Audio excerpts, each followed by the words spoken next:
Buenos días a todas y todos, muy bienvenidos a este nuevo capítulo de Girl Power, donde estamos innovando. Vamos a tener una segunda parte de lo que quedamos conversando en la semana pasada, porque sin duda tenemos mucho que hablar y aprovechar de Rosa Serrano. Pero antes de presentarle a ella nuevamente, agradezco como todas las semanas a Chile y RWE, que son nuestros Platinum Sponsor, al Ministerio de Energía que nos patrocina este programa y por supuesto a Pollux Comunicaciones, quien desarrolla y produce Girl Power todas las semanas. Como les decía, la semana pasada conversamos con Rosa Serrano sobre el estado de los segmentos de transmisión y distribución en Chile y su relevancia para poder lograr un sector eléctrico más robusto.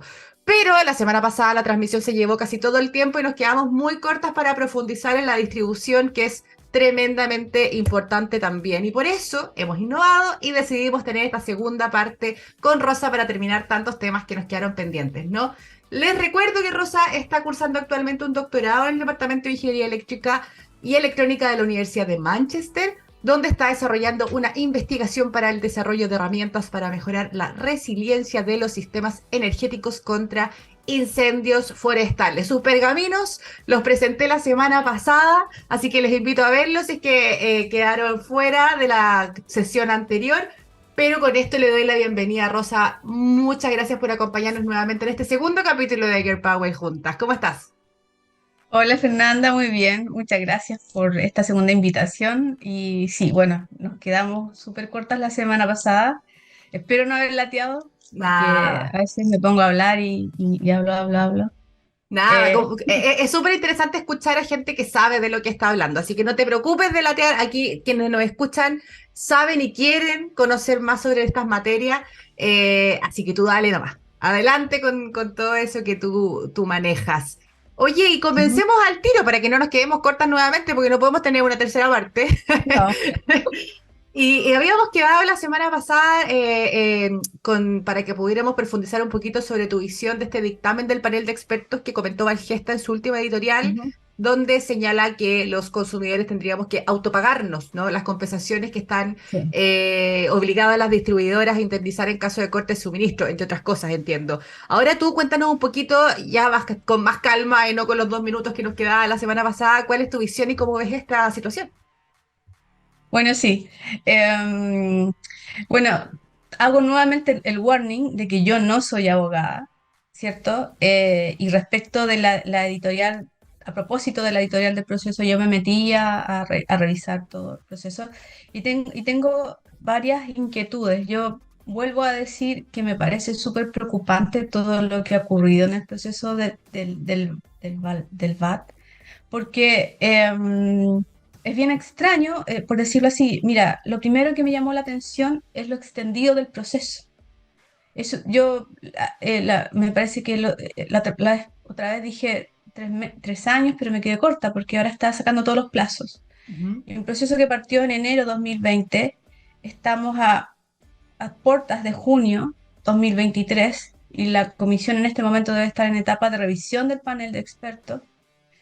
Por lo tanto, y después informe técnico, decreto. Por lo tanto, podríamos decir que un proceso que estaba mandatado a ser express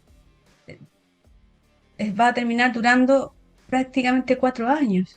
Express. Entonces, muy express no fue. Claro. Sí. Claro, entre medio tuvimos pandemia y otras cosas que podrían justificar ciertos retrasos, pero yo también me metí a la página de la CNE y miré las resoluciones y claro, se indica, se hace mención a a ciertas razones para aplazarle el estudio. El estudio de durar 100 días pasó como a durar más de un año, según mis cuentas. Puedo estar equivocada de nuevo. Pero en ninguna parte, una de las cosas importantes que hizo la ley corta de distribución fue otorgarle más transparencia al proceso. Es decir, eliminó este esquema anterior medio oscuro Mm. en que la empresa presentaba un informe, la CNE otro informe, se ponderaban los resultados un tercio, dos tercios, y se obtenían los resultados por algo que fuese más participativo y abierto. Entonces, claro, existió un comité, este comité revisó todo, pero yo no encontré ninguna parte, puede que yo no haya encontrado y exista, cuáles son las actas, cuáles son los motivos de por qué después de que un estudio duró más de un año, no se encontró una solución satisfactoria para cumplir los TIC-FIC. ¿Mm? Te fijas Ok. que son elementos clave, o sea, más de un año estamos hablando. Entonces yo, dicho eso, creo que es necesario aún otorgarle un poco más de transparencia al proceso, revisar qué falló en este proceso, porque un proceso no puede durar 4 años. O sea, Claro. la tirificación dura 4 años, no, no podemos vivir en ese esquema. Es un punto. Lo otro importante que menciona Valgesta acá, y yo concuerdo con ello, es que es sumamente preocupante, y lo digo desde mi ignorancia porque no soy abogada, pero soy ingeniera y, digamos, Maneja cliente estos también. temas, claro. Claro.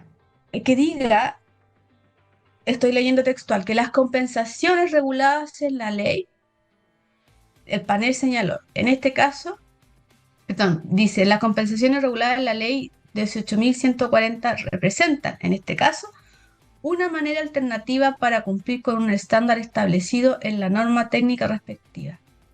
Me parece sumamente preocupante. ¿Por qué?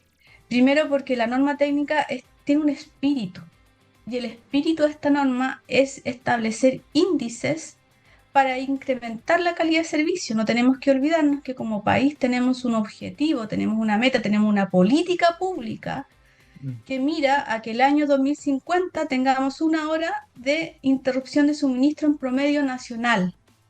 Y ahora Por lo estamos tanto, lejos de eso, ¿no? estamos lejos de eso. Si uno mira los últimos reportes del SEC, me parece que aún estamos en 13 o más Ah, ambas. horas sin suministro, considerando fuerza mayor, claro. Entonces, la norma técnica es un instrumento súper importante para poder ir incrementando gradualmente la calidad de servicio. Y para llegar a esta meta que nos pusimos como país, que es por parte de la política pública, la política energética, Ujú. quiero decir. Entonces, si yo digo, si yo establezco la norma técnica, la pregunta que me hago, establezco estándares que significan hacer inversiones y acciones de mantenimiento y operación, pero finalmente le estoy diciendo a las empresas, ¿sabe qué? En verdad usted puede cumplir la norma no cumpliendo los estándares. Significa un desincentivo desde el punto de vista técnico-económico a hacer las inversiones, porque puedo recibir la misma tarifa sin hacer los esfuerzos que la norma me pide por mejorar la calidad de servicio. Y al final podría ser que no estoy subiendo los estándares, que no estoy haciendo una mejora real de la calidad de servicio. Y eso es sumamente grave. Y ahí Espero perdón, te quiero agregar un factor, porque tú me mencionabas técnico-económico, y también hay un tema bien social en la distribución. Lo que buscamos es que finalmente son los que tienen la vinculación mucho más directa también con el ciudadano. Cualquier afectación al sistema de distribución impacta al consumidor, ¿no? Entonces, cuando ellos leen de repente, y quizás no van a leer el ciudadano a pie, como le diríamos, no van a leer necesariamente la columna de Bajesta, que es mucho más sectorial o mucho más técnica, pero puede que eso lo tome un medio y se publique que van a tener que autopagar compensaciones. Entonces, también a nivel de confianza, que es tan delicada, exacto. ¿no? Es súper complejo. No, y es sumamente extraño pensar que un consumidor está pagando sus compensaciones. Es un Y sinsentido, bueno, claro. es un sinsentido que va a pagar sus compensaciones y que se las van a devolver en caso de que los índices no se cumplan, porque siempre hay que pensar que las condiciones climáticas, medioambientales o qué sé yo, em, varían de lo que se esperaba en el estudio. Uno el estudio lo hace en base a ciertos supuestos, las redes se dimensionan en base a esos supuestos, y eso puede variar en la realidad, Mm. ¿cierto? Entonces puede ser que efectivamente no pasó nada, o que sí se activaron y no hubo cumplimiento de los índices y por lo tanto haya que tener pago de compensaciones. Entonces es muy raro que el cliente en forma anticipada se tenga que pagar sus compensaciones. Sí, Me suena muy extraño desde el punto de vista social, como tú dices también. Y solo para agregarle un pelito más a la sopa, la ley de la superintendencia establece que no solo se pagan compensaciones, si el superintendente o la superintendencia, la superintendente en este caso, Ujú. considera que hubo negligencia, no hubo un actuar correcto, puede aplicar multa. Yo estoy diciendo muy, muy español simple. No, de Claro. nuevo, no soy abogada, de nuevo, no soy abogada, voy a hacer todos los warnings en esta zona. Entonces, la superintendenta podría justificadamente, si considera que no se cumplieron con las acciones, pasar una multa y la multa es discrecional. Y podría ser mucho mayor que las compensaciones que se entregaron a los clientes, ¿te fijas? Esto Mm. es muy, y eso no está incluido en tarifa. Entonces, por un lado, tú le estás diciendo a la empresa, usted puede cumplir eh, pagando compensaciones. Entonces, ¿en qué posición queda la superintendencia acá? Es una pregunta válida, creo yo. Y además, entonces, bueno, también la empresa podría decir, bueno, a mí en el VAT me dijeron que yo podría cumplir Claro. pagando compensaciones y no haciendo las obras y por tanto no tiene por qué multarme. Entonces yo no sé cómo se va a dar esa dinámica. O Es sea, a lo súper complejo, es menos súper A lo raro. menos a mí Es- lo que me queda claro de esto es que es un tema de debate. O sea, no puede, a mi juicio, quedar esta resolución así, sino que tiene que sí, haber un espacio donde se pongan todo lo que estamos conversando sobre la mesa y lo que se han conversado en otros espacios sectoriales también al respecto, para aclarar y también un poco apuntar lo que decías tú, ¿no? Acá tiene que haber un proceso de transparencia que llame a generar confianzas y que sea efectivamente un aporte también a la ciudadanía. Si acá la energía es ciudadana y hay que exacto, entenderlo como tal, ¿no? Eh, exacto. Ah, Rosa, y perdón, dale, solo para cerrar. cierra y te pregunto lo que viene. Sí, sí, solo para cerrar, es que esto es súper importante. Esta actuación del panel de expertos y de los organismos que están involucrados, creo que de nuevo nos llama a revisar el proceso, pero en el sentido de que el panel de expertos, si declara que observó cierta irregularidad o, como lo señala el panel, que no existen evidencias de que se siga una lógica regulatoria, el panel no puede fallar a favor de algo que considera que conceptualmente está No, erróneo. está incorrecto, claro. Eso es muy raro. ¿Te fijas? Eso tenemos que revisarlo también, solo ese Sí. elemento.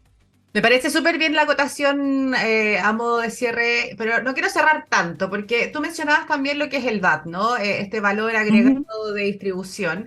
Puede sonar chino para muchas personas y como yo sé que tú lo manejas muy bien, me encantaría que nos pudieras ayudar quizás explicándole a quienes nos están escuchando hoy en términos Hoy en términos posible, qué significa el VAT, cómo está funcionando actualmente y en el marco también de la conversa que teníamos recién, qué espacios de mejora tú podrías encontrar.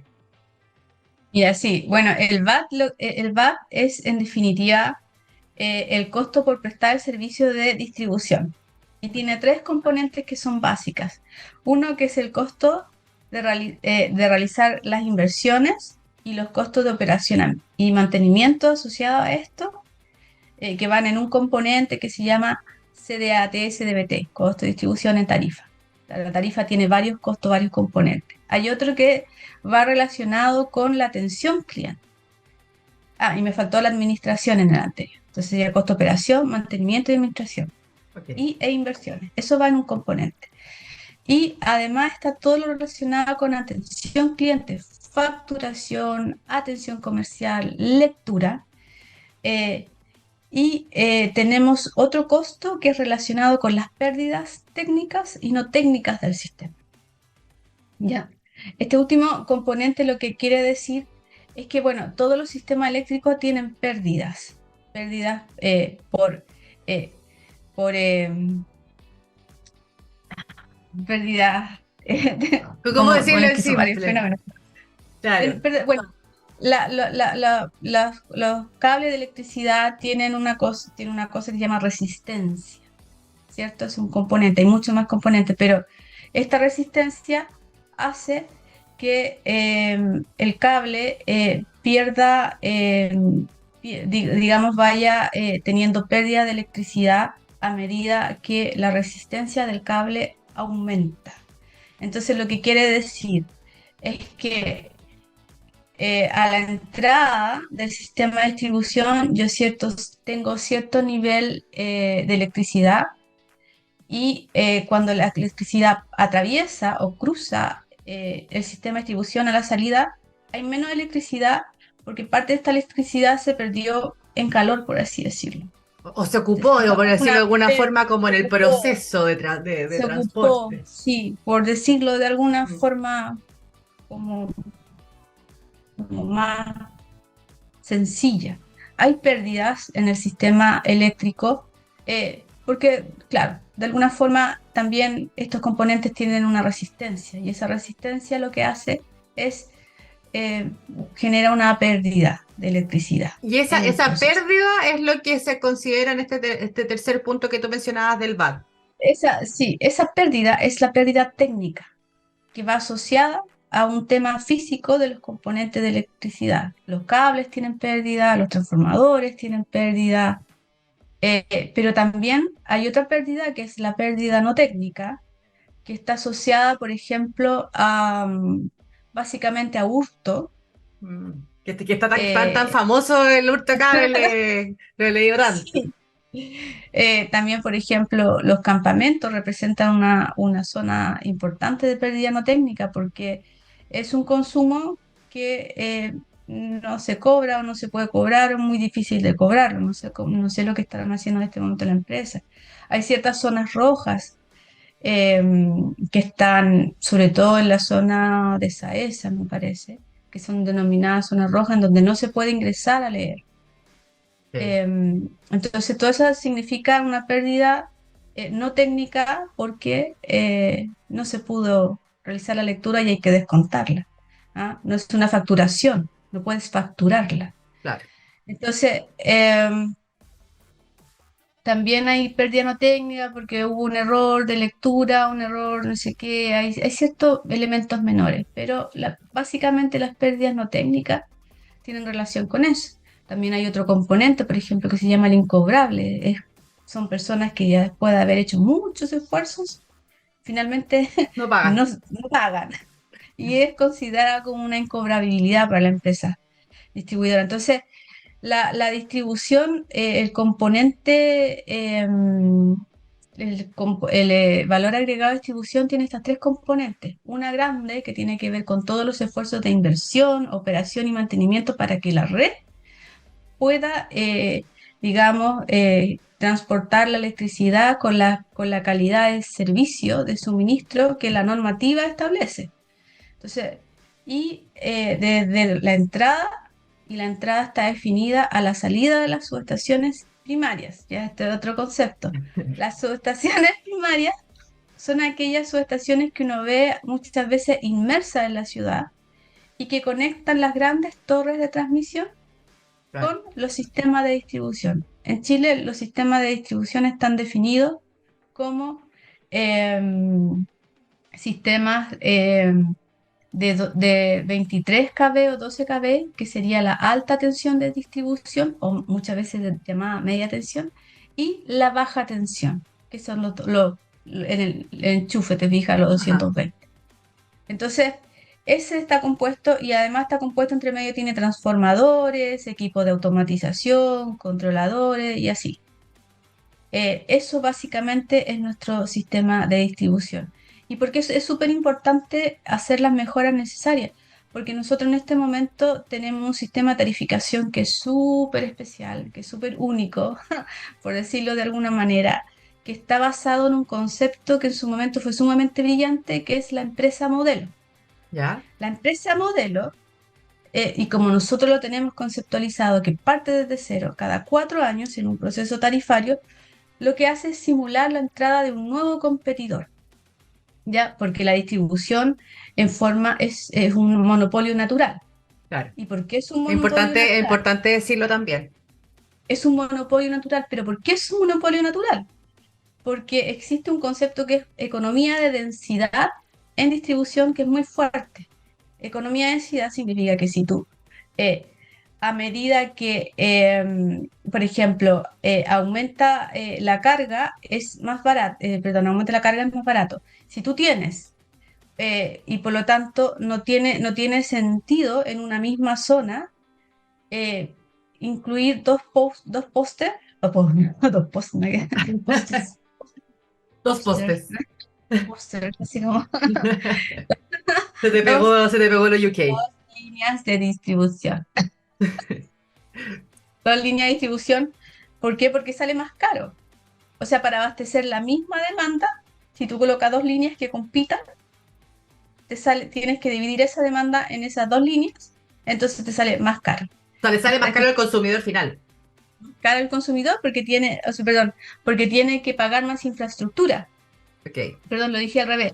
Tú tienes una línea que cuesta, no sé, 100 y con eso abasteces a un cliente, pero si entra un competidor, supongamos que si esto fuera, hubiese libre competencia. Ujú. Entonces viene un nuevo competidor y pone su poste, no, al lado, ¿cierto? Y pone su línea, su trazado, entonces le abastece a otro consumidor. Entonces ese consumidor, esos consumidores, en vez de estar pagando, por ejemplo, la demanda de una línea, ahora en vez de estar pagándola, no sé, 10 consumidores, la van a estar pagando 5 consumidores. Claro, y va a subir. Y por lo tanto se va a encarecer. Por eso que la distribución es naturalmente un monopolio y tiene que ser así y tiene que ser regulada. Y está bien que sea regulada Ujú. porque no tiene sentido poner más fierros en la calle para abastecer la misma demanda, porque las mismas personas tendrían que pagar más. Sí, pero yo creo que ahí yo estoy de acuerdo y también quiero como colgarme de lo que hablábamos antes de este perfil bien social también que tiene la Sí, distribución. Bueno, el sí, sector energía en general, ¿no? Pero la distribución es lo que uno ve finalmente, que la cuenta, el no entender la cuenta que te llega, sí, sí. el saber qué tipo de energía quizás estás consumiendo. ¿Mm? En su momento sonaron mucho estos medidores inteligentes que fueron tan criticados, fueron tan polémicos en su minuto. Entonces ahí quizá, por un lado te quería preguntar para que nos contaras también, aprovechando que estamos hablando y conociendo un poquito más de la distribución, ¿cuáles son quizás las principales complejidades de este segmento, ¿no? Dentro de lo que es energía, porque claro, nosotros vemos siempre que llega el invierno y hay cortes de luz, que se cae un poste o hay un choque o hasta Sí, pájaros que se quedan pegados en las líneas y afecta. Es finalmente un segmento como de constante crisis, por sí, llamarlo de sí, sí. alguna forma. Entonces, ¿cómo ves tú eso? El cómo poder llevar adelante y enfrentar un poquito. Tú habláis de la resiliencia en otros temas, por supuesto, pero también yo creo que aquí la resiliencia y cómo mantener la seguridad del servicio se hace cada vez más complejo también. ¿Cuáles son quizás los principales desafíos del segmento? Bueno, lo que pasa es que nosotros tenemos históricamente una deuda de calidad de servicio, ¿eh? O sea, como país estamos en 13, 14 horas y eso es, cuando tú lo llevas a la región es mucho más dramático porque hay regiones que, según la última información que yo vi del 2019, eran, no sé, 30 horas algunas regiones. Entonces la dispersión aumenta y por lo tanto tenemos una deuda ya en calidad de servicio. La distribución tiene la característica de que su red de distribución está mucho más expuestas que la línea de transmisión. ¿Por qué? Porque están inmersas en la ciudad, porque están mucho más cerca de los árboles, porque están mucho más expuestas a un choque a poste, a un corte de cable por un volantín con hilo curado, también a robo de conductor, también el robo de conductor importante de transmisión. Entonces hay muchos elementos que hacen que las redes de distribución sean mucho más expuestas y mucho más vulnerables a cualquier evento climático, cualquier también terremoto, cualquier evento extremo, digamos.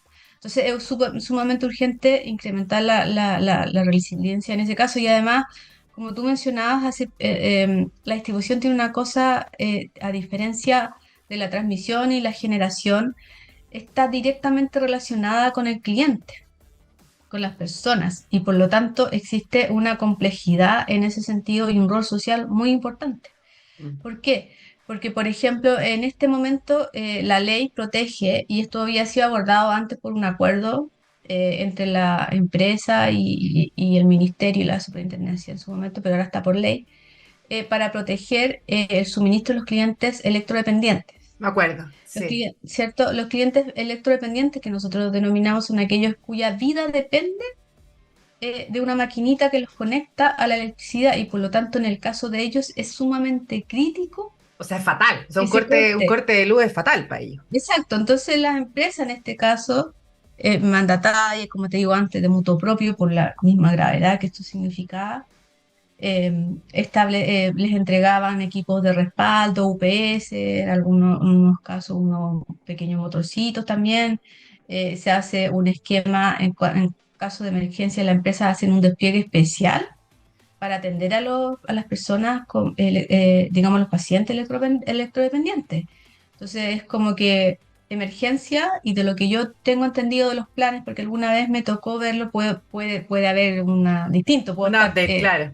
cometiendo algún error, pero en general las empresas tienen prioridad en una emergencia, es decir, cárceles, hospitales, electrodependientes primero, ¿te fijas? Ujú. Entonces hay una preocupación por el impacto que esto significa, y en caso de que todo falle, se le avisa al cliente, a la persona, al encargado, al tutor, que tiene que trasladar a esta persona al hospital. Entonces, hay Hay un un tema, pendiente, hay una deuda ahí.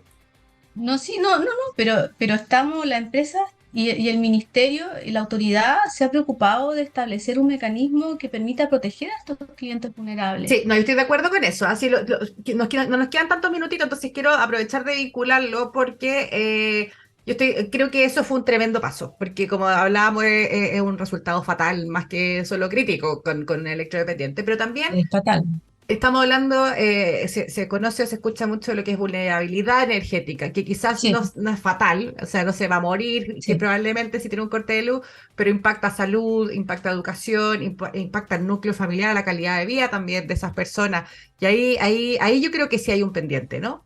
Sí, de todas formas. De todas formas, o sea, necesitamos incrementar la calidad de servicio, es tan importante, porque te permite de alguna forma cubrir ciertas vulnerabilidades, pero también la transición energética conlleva digamos, pone a la luz ciertas nuevas vulnerabilidades y que Mm, tenemos que hacernos cargo en una reforma. Por eso es tan importante también la reforma. ¿Por qué? Porque, por ejemplo, en el caso de aquellos clientes que son calefaccionados hoy en día con leña, y que es un combustible que es mucho más barato, pero que, bueno, tiene otras consecuencias claro. medioambientales, ¿cierto? Y a la salud y todo, hagamos un traspaso de leña a electricidad no es inocuo para todas las personas. Y por lo tanto, ciertas personas que actualmente no están en condición de vulnerabilidad energética pueden llegar a estar en Claro. caso pueden llegar a ser vulnerables energéticamente. También existe una vulnerabilidad energética que en Chile nosotros no la estamos viendo, o no la estamos, digamos, por ley constatando, que aquí en UK se hace adultos mayores, personas, digamos, que no tienen los medios para pagar. Existen ciertos programas y cosas que pretenden y que apoyan a estas personas que presentan actualmente vulnerabilidad energética. Y si a esto tú le agregas también que en el futuro es esperable que con toda la transición energética se presten servicios, y mucha gente quiera tener tarifas, digamos, que puedan tener ciertas tarifas costo efectivas que te permitan cobrarte de acuerdo a tu consumo espacial, temporal, qué sé yo, que podría darse. Ujú. Eso también podría destapar nuevas vulnerabilidades. Entonces, es súper importante que en una reforma a la distribución no solo se revise el concepto de cómo se remunera la empresa, y ya abandonemos este concepto de empresa modelo que fue muy brillante, muy bueno alguna vez, por algo que permita dar certeza a la remuneración de inversiones, eh, sino que el esquema de tarificación tome en cuenta estos aspectos también, y que se establezca algún mecanismo de protección permanente al cliente. Este mecanismo de protección al cliente podría venir de financiamientos públicos estatales como un subsidio, o podría también venir de un subsidio cruzado. Actualmente tenemos la ley, eh, se me olvida el nombre, la ley de equidad energética, Ujú. donde algo hay de eso. Entonces no hay que abandonar, si queremos una transición justa, esto, esto, estos elementos.